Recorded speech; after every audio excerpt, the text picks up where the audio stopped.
we get started here, I've got a quick question for everybody tuned in. Do you ever look at the title of the episode when our folks put the title there for each episode with the description? If not, if you don't do that, you want to check out the title for this episode. You see the words, don't you? You see the words insights, collaboration, and inclusivity. Well, later in this episode, two of our newest resources, Lauren Davis and Fred Nielsen, are going to touch upon those very important topics. You do not want to miss it. I'm Bill Culhane, your humble host of The Big Bid Theory, powered by BidPrime and Beacon Bid. And let's clear the air right at the start. I know some of you probably tuned in to last episode and you're asking, hey, Bill, where's the FAPO episode? Well, FAPO happened. We went over to Orlando. There in the Orlando area, attended FAPO, and it happened. FAPO happened, but the episode didn't take place. And here's why. FAPO, I just said it was awesome. Great job by Craig Rowley, his team there. Incredible. Use any adjective you want to pick. However, things were so busy, so exciting. People were busy. I mean, it was a hub of activity. And I always hold on to my commitment to never letting the TBBT Roadshow or even, heck, the episodes we do here in the studio, never going to let this become a distraction.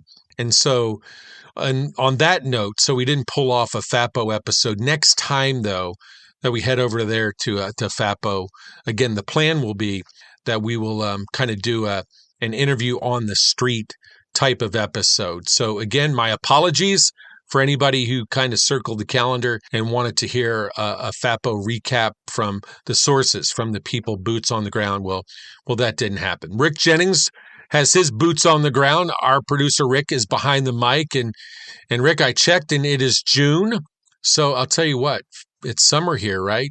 For inquiring minds, what is your favorite summertime activity? What do you like to do when the temperatures here in Austin start approaching 100 plus? Probably pretty similar to what lots of people like to do. We like to get inside or around a generalized body of water, I guess.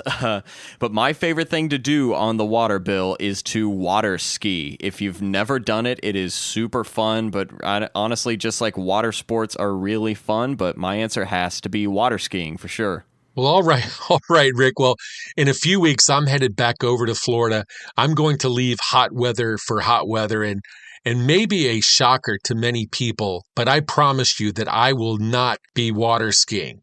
But Rick, I'll tell you what, let's transition real quickly. We won't entirely spill the beans, but plant an idea for everyone on this episode's Crazy Bid. What's ahead? I would be glad to unearth that a little bit for you, and we're totally not dropping hints. But yeah, the Crazy Bid for this episode is going to be, I would say, probably another favorite summer activity. Can be done year-round, but it's more of the location that'll be interesting about this one, so stay tuned. Very intriguing, very exciting stuff. So again, on the other side of our interviews, you'll want to tune in to Crazy Bids. Rick will be sharing that a little bit later in the episode. And it's time for our special guests are standing by, and give you a little backstory real quickly. With the good fortune of attending many events, I've met so many talented, dedicated, exceptional people throughout purchasing at all levels. Well, this past March, I went over to Wilmington, North Carolina, and attended NCAGP's conference and trade show.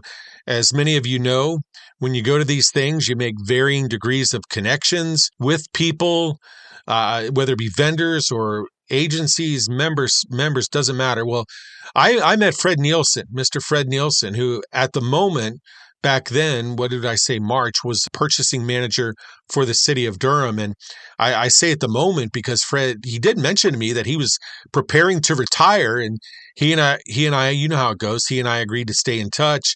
Well, fast forward, through Fred, I, along with you, are fortunate to meet Lauren Davis, who, connect the dots, Lauren has taken over for Fred as Durham's purchasing manager. By the way, if you're a woman, minority, or disadvantaged business and you're interested in pursuing these often lucrative government contract opportunities? Well, Fred is available and a tremendous resource for that. He's going to share his contact information at the end of our conversation coming up. After these briefest of messages, I'll introduce you to Lauren Davis and Fred Nielsen, and we'll hear and see what they have to say. The Big Bid Theory is powered by BidPrime and Beacon. Well over a decade plus in business, BidPrime is the premier technology in the industry. Real-time bid notifications, supporting documents, doc search, robust data tools, and more. All backed by unmatched personalized customer support. For a free, no-obligation trial, go to bidprime.com. Are you looking to get more bidders and write better RFPs more quickly? Beacon helps municipalities overcome challenges in the process and increase supplier participation.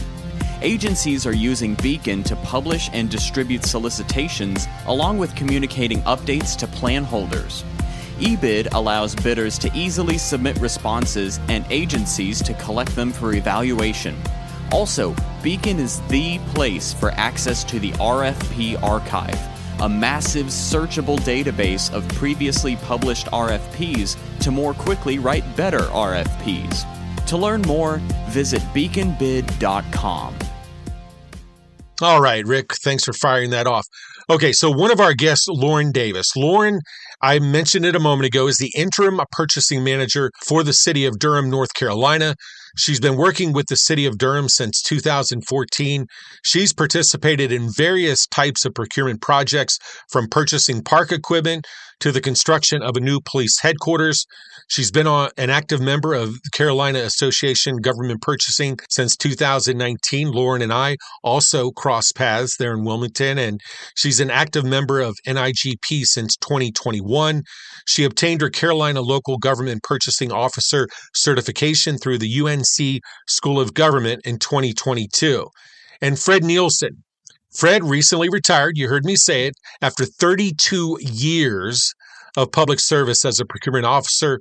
Fred has worked in government as purchasing agent, contract analyst, senior contract administrator, and as purchasing manager. Of course, over the course of his career, Fred has participated in many complex procurements, and his experience with the acquisition of a wide variety of commodities, goods, and services. Fred's currently looking to, I said it, to guide, assist WBE, MBE, DBE businesses in doing business with public government. More on that in a moment. Right now, here's our conversation. As I just mentioned, over on the audio-only side of the show, now we welcome in Lauren and Fred. We appreciate so much y'all joining us, sharing your insights, sharing your expertise here on the Big Bid Theory. How's everybody doing today? Wonderful. Thanks for having us.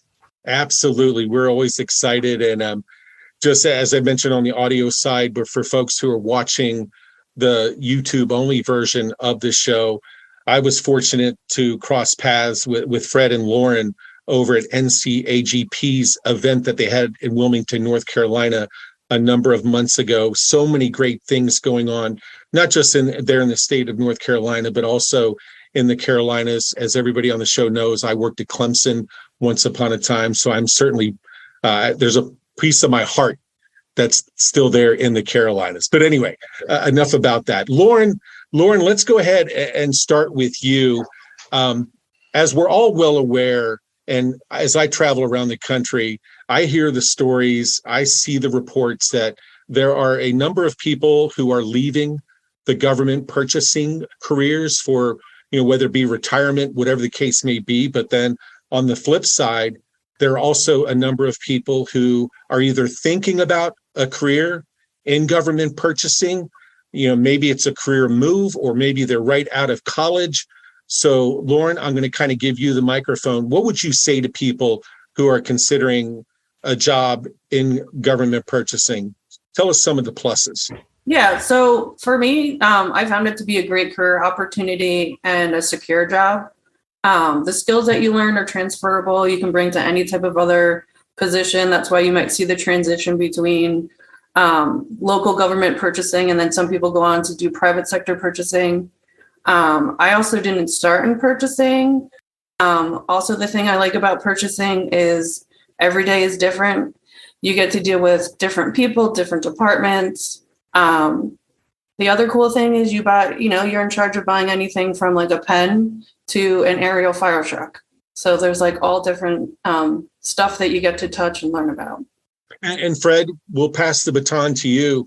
As I mentioned in the introduction, when I went through everybody's bios, you've been in purchasing for over 3 decades. So what would you tell people?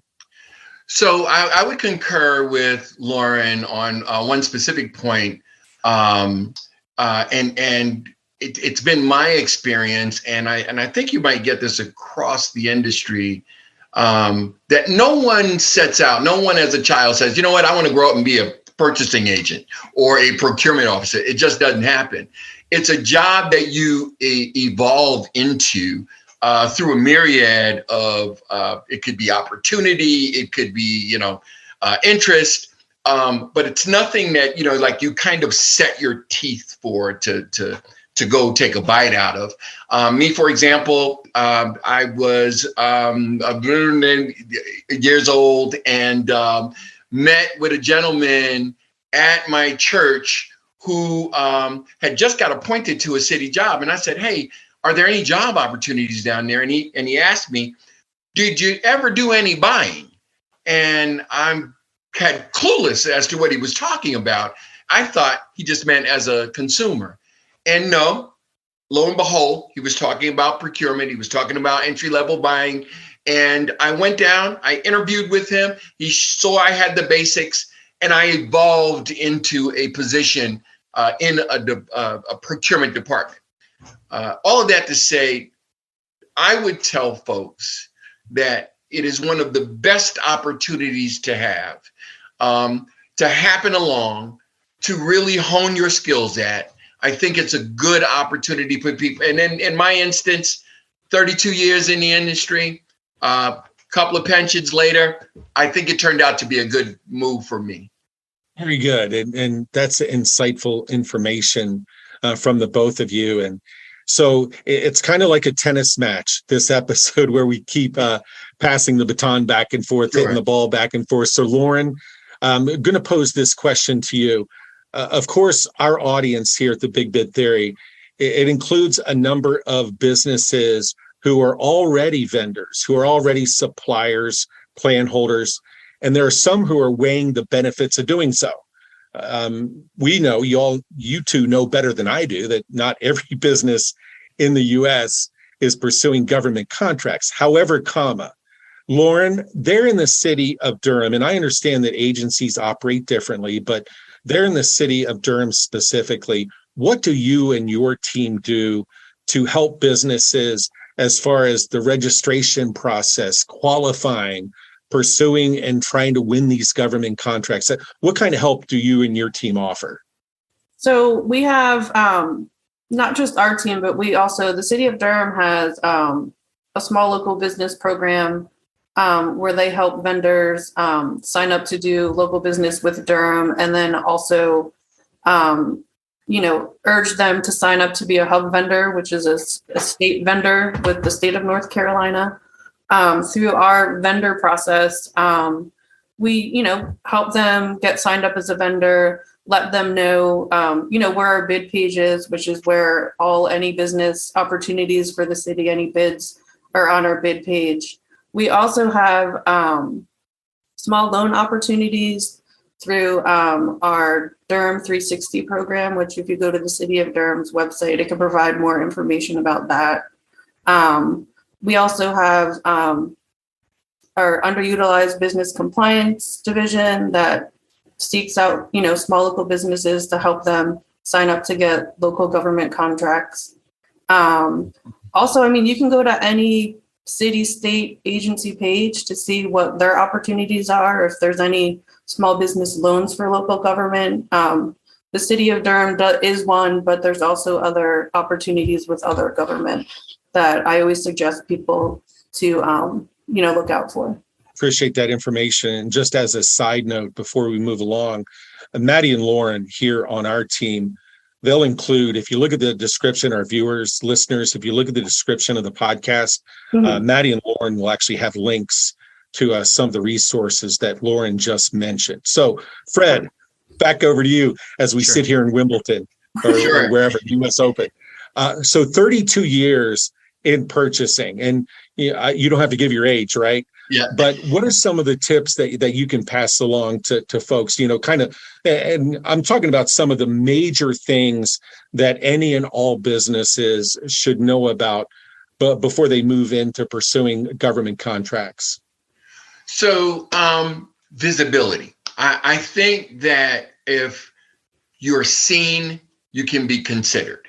And I think that would be one of the tenets of trying to do business with any government entity. That can seem, the process may seem imposing to some folks with, that are not used to negotiating, submitting for contracts and bids and specifications. So what I would do, or what I would encourage a small business to do, is to be seen, to go down to your local agency office physically and interact with the mechanism that is required to get business opportunities. I think that that's one of the best things you can do. Be proactive. Now, in this world of virtuality and all of the computers and everything that folks can do, through logging on, you can actually put that process to the test by reaching out, going through the local websites for the city agencies and the government agencies that you're trying to apply for. And as Lauren said, negotiate your way through the vendor recruiting data, vendor application process, those sorts of things, to get yourself familiar with what the requirements are there. But whether you do it virtually, whether you get up and walk down to your local government office, the process of being seen and reaching out to be proactive to find out what's out there is one of the best things you can do. I think that will garner more information, more opportunities, and it's your own initiative that will push you into opportunities that you didn't know anything about previously. Kind of want to go kind of extend on what Fred's saying. There's also look out for there's events and stuff that some of these governments have for new vendors. Look out for that to kind of show your face. Fred and I have attended a couple, and we collect business cards and try to forward that information on to departments that may need that type of service. So just like Fred said, get your name out there. Let local government know that you're interested in bidding on these projects. And I'll just say this because, again, I travel around. I've said it on the show before. This year alone, I've traveled from Hawaii to Boston, many points in between. But to you businesses who are watching and listening out there, what Lauren and Fred just said, the things that they said about the help that is available, I'm hearing that everywhere. The purchasing people I cross paths with are dedicated, passionate people, and they are there to help, and everybody's willing to help. So this question is for both of you. Sure. And Lauren and Fred, I don't know how often you've listened to the show. I'm sure it's been many, many times. But for our loyal listeners and viewers, they know that since we flipped the switch on our show 9 seasons ago, we have really championed the efforts of small business, women-owned businesses, minority-owned, disadvantaged. I'm a veteran-owned businesses. So I know from feedback I've heard from those people, Fred, I heard you say earlier that, the process can be daunting. Yes. It can seem like a mountain. Well, sure. For those businesses specifically, Lauren and Fred, I'm going to open it up. What would you tell those people who are watching you and listening to you right now? So if I may, Lauren, because I want to kind of just tail in on what I ended on before. You have to start with the registration process. You have to be seen. So now that you're seen and you're trying to negotiate your way through what may, for some people, seem daunting or seem like an inordinate amount of paperwork. It's required, it's necessary in most cases because, we are a system of laws and rules in government, and we have to know who we're doing business with. So if you need help, put your hand up. You've said something very important. Connect with the purchasing folks, connect with the vendor maintenance folks or team, and tell them what you're trying to do. I just want to be considered. I'll end on this. Langston Hughes, he wrote a poem. It's titled I Too, I-T-O-O. And it's a metaphoric poem about getting a seat at the table and being seen. Wonderfully written. I recommend it for all your listeners and viewers. The point of that poem and how it ties in here is, if you're not seen, you can't get a seat at the table. So throw your hand up, be visible, get involved. Do like Lauren said, go to whatever opportunities are being hosted by cities, government agencies to recruit vendors. Get on list, be involved, be involved. Lauren, what do you say? What do you say, Lauren, to that women-owned business, that sole proprietor who's there in, it doesn't matter if it's Durham or if it's Raleigh or if it's Boone, North Carolina, Charlotte, Cary, Wilmington, wherever. What would you say to that person who's watching right now? Reach out, like Fred said, reach out to your local government, find out what the opportunities are, let that local government or state agency know the services that you're providing. Try to find out if there's, small business loans or that kind of assistance to help, build something. If you're trying to build something from, the ground up, there are, companies that will assist, not just city stuff. There's also vendors we're starting to see that want to help these small minority women-owned businesses start startups. So kind of look out to see who you can seek help from that can help guide you through the process. And that's, sorry, go ahead, Fred. No, I'm sorry. I didn't mean to cut you off, Lauren. But you brought up a really good point. Another tangible, concrete kind of step that can be made, Bill, for your listeners and folk trying to get business started with the city is, whatever it is that you're offering, if you tie it to a larger company that they may be soliciting for, these larger companies are required to have minimal MBE, WBE, and DBE participation percentages. They may be interested in partnering and doing business with you. So reach out to like-minded, like industry folk that need you as a requirement to do business with that government entity, and give them your qualifications, give them your particulars, and say, hey, I'm trying to do business with you. Consider me as one of your subs. If, for example, you are a cabling company, reach out to the larger peripheral install folks in computers and tell them, hey, I do cabling. I can, I don't know if they're still doing Cat 5. Everything is fiber now, but I am the person that you can use to get on the ground and put that install in place. I have forces here, and I'd like to partner with you. So visibility, put your hand up. And just to let everybody know what Fred just said a moment ago there about connecting with like-minded businesses, that's exactly what Fred said to me when he and I spoke there in Wilmington, North Carolina. So you don't have to be the primary. You don't have to there's sometimes it's the crumbs that can mean a lot. I know here the show, I'll say the show is powered by BidPrime and Beacon. So we've been doing this for a long, long time. And so there are a number of businesses out there where maybe it's a fraction of the revenue they make per year, but it's significant. And then, of course, there are other businesses as well where it's virtually everything that comes in over a given year, but it's definitely worth it. And speaking of worth it, Fred, I can't think about how proud you must be about the worth that you provided to the city of Durham over the years. And I'm not going to ask you to reflect back on your entire career, even your entire time there at the city of Durham. But as you've had time to reflect, as you've moved on to the next adventure, what are some of the things that you're most proud of in terms of the fingerprints that you left there in the city of Durham? Sure. Well, my barometer for that, my answer will be Lauren, who who I had the pleasure of working with for the last year and a half prior to her being placed in my position in an interim acting role, and I believe inevitably will be permanently put into that position. Consistency, to answer your question. Intentionality, to answer your question.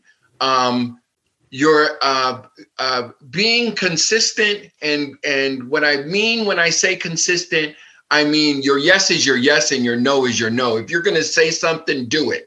If you're going to promise something, follow up on it. Try not to promise anything, especially when the environment might require several things to happen for you to fulfill a requirement. But when you talk to the internal folks in your organization, they are your internal customers. They are to be treated like customers, not just a department that needs something. You own that request from conception to development and the actual buy, the purchase of it and the delivery of it. Beyond that, it's all yours. When it comes to you, you own it. You have to help them. You have to be diligent in helping them. You have to be intentional in helping them. So I think consistency, intentionality, and truthfulness, being, true to your process. Yeah, well, very great words there, Fred. And on behalf of our entire audience, and certainly myself and the team here at the Big Bid Theory, we salute you for, again, your career in government purchasing and the difference that you've made in the lives of so many people. Before we let you go, though, Fred, yes. I mentioned it as I went through the bios in the lead into this conversation, but you've moved on to the next chapter. Sure. If there is a business, I'll just leave it at business. If there's a business out there who, again, is thinking about putting their toe in the water, or maybe they want to clean things up, maybe what they're doing isn't quite working to the degree that they were hoping. So if you wouldn't mind pass along, how can people get in touch with you if they want to tap into that expertise that you clearly own? Sure. So my best vehicle for getting in touch with me would be my email address, which is fred1153@icloud.com. That would be the best way to get in touch with me. And I'm sure you will make that available for your listeners and your viewers. I will end on the fact that you've actually, we're on the precipice of a small business startup of our own, which is to help businesses do business with large entities in the city. So right now we're in the development stage. Conversations are being had, and I am open to having a conversation with you if you're a new business or existing business that would like to do business with maybe this Goliath prospect or process that you think is bigger than it actually is. I'll help you chop it down a little bit, and maybe we'll bite it in small bites, like eating an elephant, so to speak, right? Very good, and that's a great note to end the conversation on this segment on. As Fred just mentioned, indeed, you can go to the description of the show, whether it be YouTube or any of the podcast platforms where we reside, and there will be Fred's contact information listed right there. So Lauren and Fred, thank you so much for carving some time out. I know that you're both busy, very busy people, but the information that you've passed along, it's going to matter to somebody. So thank you. Thank you so much, Bill. Yeah, thank you for having us. All right. Well, very good. Those of you over on the YouTube side, you're back with us. You know how this thing works. But again, best of luck to Lauren as she takes the reins there in Durham, and best of luck to our new friend, Fred Nielsen, as he enjoys a well-earned retirement, even though it sounds like Fred is going to certainly stay busy. Rick, you can't retire from crazy bids. What do you have? Well, and nor would I want to retire from this, Bill. I've got a pretty interesting one this time. So the scope of work is pretty simple here. So we're looking at basically gardening services, landscaping services, and things like that. But it gets interesting. This is a bid that is coming out on behalf of the American Embassy in London. The subject is gardening services for U.S. mission to the United Kingdom.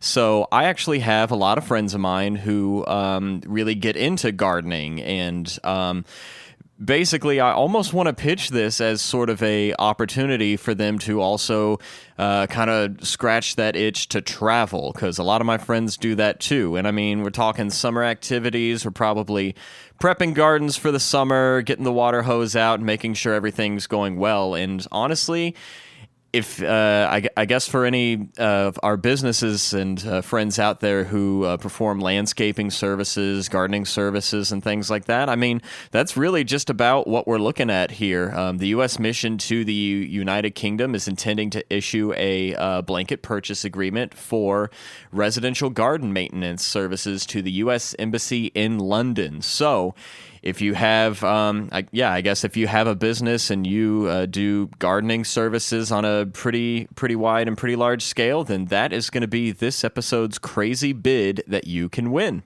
That is very interesting indeed. As Rick took us across the pond, they say. I lived in England for 3 years, many moons ago, and I can confirm our friends over in the UK do love and appreciate their gardens. And we appreciate you. And a quick note, I will be on Radio NIGP coming up in the next few weeks. It would be impossible for me to be more excited to talk about the big bid theory, talk a little bit about BidPrime, Beacon Bid, all that's going on. Such an exciting time over in our neck of the woods. And that's right. Tomorrow, I'm going to be sitting in the interviewee chair for our friend David Nash and Radio NIGP. Stay tuned for more on that. As release date on that episode approaches, we'll be sure to let everybody know. And then, of course, once the episode hits the streets, we'll be sure to share it on all of our various social media channels as well. Exciting. You can follow us on Twitter at The Big Bid Theory. My Twitter is contract_hunter. Remember, we're also on Facebook, LinkedIn, and of course, YouTube as well. Powered by BidPrime and Beacon Bid, we appreciate the invaluable perspectives from Lauren and Fred. Does your agency have enough small business, local business participation? Something to think about. Many thanks to our folks here. Want to thank Rick, of course, who, as we know, you can find water skiing on a lake or river near you, and our entire team. Everybody does such a great job in putting this together. We'll see you next time. We already have another exceptional guest lined up. Cannot wait for our next episode to arrive. So this is Bill Culhane.